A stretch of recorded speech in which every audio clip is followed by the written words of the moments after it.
Amadou Toumani Touré est une figure clé de l'histoire contemporaine du Mali. Surnommé ATT, il a dirigé à 2 reprises le pays. La première fois avec une casquette de putschiste, la seconde avec celle d'un démocrate élu. Il est un produit de l'armée malienne. Parachutiste, il prend le pouvoir en mars 1991 pour parachever un soulèvement populaire qui a renversé le régime de Moussa Traoré.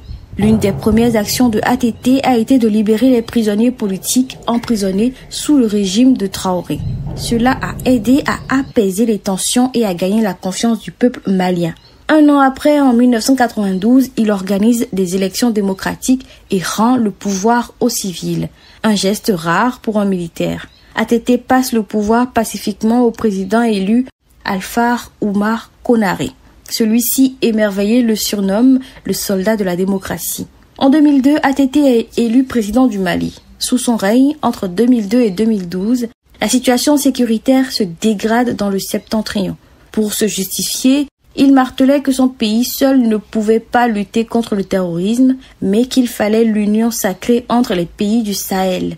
C'est aussi la situation dans le nord du pays qui a causé sa perte. Les militaires commençaient à se plaindre de lutter contre les rebelles sans grands moyens. L'image du président s'effondre totalement. On le soupçonne même de vouloir modifier la constitution pour rester au pouvoir.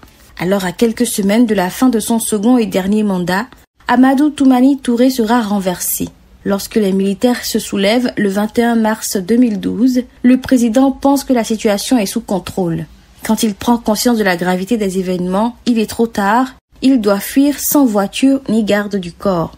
Exilé au Sénégal, Amadou Toumani Touré annoncera sa démission le 8 avril 2012. Son incompétence est critiquée. Les nouvelles autorités tenteront même d'engager des poursuites contre lui, ce à quoi l'Assemblée nationale s'opposera.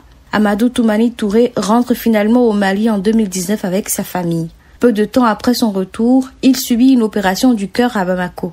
Évacué, il rend son dernier souffle en Turquie, loin de chez lui.